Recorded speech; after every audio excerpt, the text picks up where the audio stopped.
అందరికీ నమస్కారం. ఈరోజు హనుమాన్ చాలీసాలోని 17వ శ్లోకం నేర్చుకున్నాం. తుమరో మంత్ర విభీషణ మాన లంకేశ్వర భయ సభ జగ జాన. అంటే ఇక్కడ తులసిదాస్ గారు ఏమంటున్నారంటే, తుమరో మంత్ర అంటే నీ మాట వల్ల, విభీషణ మాన నీ మాటని విభీషణుడు వినడం వలన. ఏం మాట? ఇక్కడ ఒక కథ ఉంది. ఏంటంటే, హనుమంతుడు సీతాదేవిని కలవడానికి వెళ్తాడు కదా లంకకి. అప్పుడు లంకంతా కాల్చినప్పుడు ఆయన లంకంతా సందర్శిస్తాడనమాట.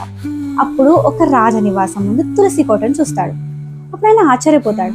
అరే, ఇంతటి లంకలో ఇంత రాక్షసుల ముందు ఇంతటి పవిత్రమైన తులసిమాతను ఎవరు పూజిస్తున్నారు అని చూసినప్పుడు అక్కడ విభీషణుడు కనిపిస్తాడు.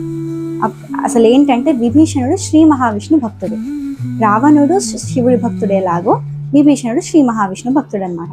అప్పుడు హనుమంతుడు విభీషణుడి కలిసి, తప్పకుండా మీ అన్నయ్య వధ జరుగుతుంది, ఆయన చేసిన పనికి శ్రీరాముడు అస్సలు క్షమించడు, కాబట్టి యుద్ధం జరిగే ముందు నీవు శ్రీరాముని చెంతకు చేరడం అవసరం అని చెప్తాడనమాట. ఆ మాట విన్న విభీషణుడు రాముడితో కలిసిపోయి రాముడి పక్షానే ఉండడం వల్ల లంకేశ్వర భయ సభ జగ జాన అంటే లంకకు అధిపతి అయ్యాడు అని అర్థం.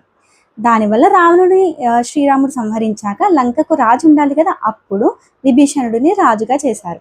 సభ జగ జాన అంటే జగమంతా తెలుసు కదా ఇది అని ఈ శ్లోకం యొక్క అర్థం.